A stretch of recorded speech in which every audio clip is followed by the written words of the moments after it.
Beauty tips इन उर्दू के मुअज़्ज़ज़ ख़वातीन व हज़रात, अस्सलाम वालेकुम। दोस्तों, आज आपके लिए एक ऐसा बेहतरीन नुस्खा लेकर आया हूँ। इस नुस्खे के रिज़ल्ट इतने अच्छे हैं कि आप एक दफ़ा इस्तेमाल करेंगे तो आपको फ़र्क वाज़िया हो जाएगा। रात सोने से पहले ये नुस्खा इस्तेमाल करके आपकी रंगत में कई बेहतरी आएगी और आप एक बार नहीं बल्कि इसे बार बार इस्तेमाल करेंगे। बहुत ही कारआमद और ज़बरदस्त टोटका है। दोस्तों, इसमें जो अज़्ज़ा शामिल होंगे उनमें सबसे पहले है खीरा, खीरे का रस, दूसरे नंबर पर अर्के गुलाब और तीसरी चीज़ जो इसमें शामिल करेंगे हम वो है ग्लिसरीन। इसे बनाना कैसे है? बनाने का तरीका ये है कि थोड़ा सा रस खीरे का, इसमें आधा चम्मच ग्लिसरीन और आधा चम्मच अर्के गुलाब डालें।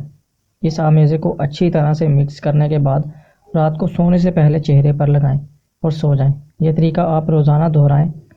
इससे आपके चेहरे की रौनक में इजाफा होगा और चेहरा नरम व मुलायम होगा। दोस्तों, अर्के गुलाब के फ़ायदे तो आप जानते ही होंगे। अर्के गुलाब स्किन में जज़ब होकर स्किन की नमी को ख़त्म करता है और सारी तेज़ाबियत को ख़त्म करता है। और आप जानते हैं कि अर्के गुलाब के इस्तेमाल से आपका चेहरा ग्लो करने लगेगा। ग्लिसरीन में ऐसे बहुत से मादनियात पाए जाते हैं जो आपकी स्किन को नरम व मुलायम करने में मददगार साबित होते हैं। और खीरे के रस में ऐसे कंटेंट पाए जाते हैं जो आपके चेहरे पर तेज़ाबियत को ख़त्म करते हैं, आपके चेहरे में मौजूद तेज़ाबियत को ख़त्म करते हैं और पिगमेंटेशन से महफूज रखते हैं। दोस्तों, उम्मीद करता हूँ ये वीडियो आपको पसंद आई होगी। वीडियो को लाइक कर दें, शेयर कर दें और हमारे चैनल को सब्सक्राइब ज़रूर करें। साथ लगे बेल आइकन को भी प्रेस करें ताकि हमारी तमाम नई आने वाली अपडेट्स आपको सबसे पहले मिल जाएं। नेक्स्ट वीडियो तक मुझे इजाज़त दें। अपना बहुत सारा ख्याल रखें। तब तक के लिए अल्लाह हाफ़िज़।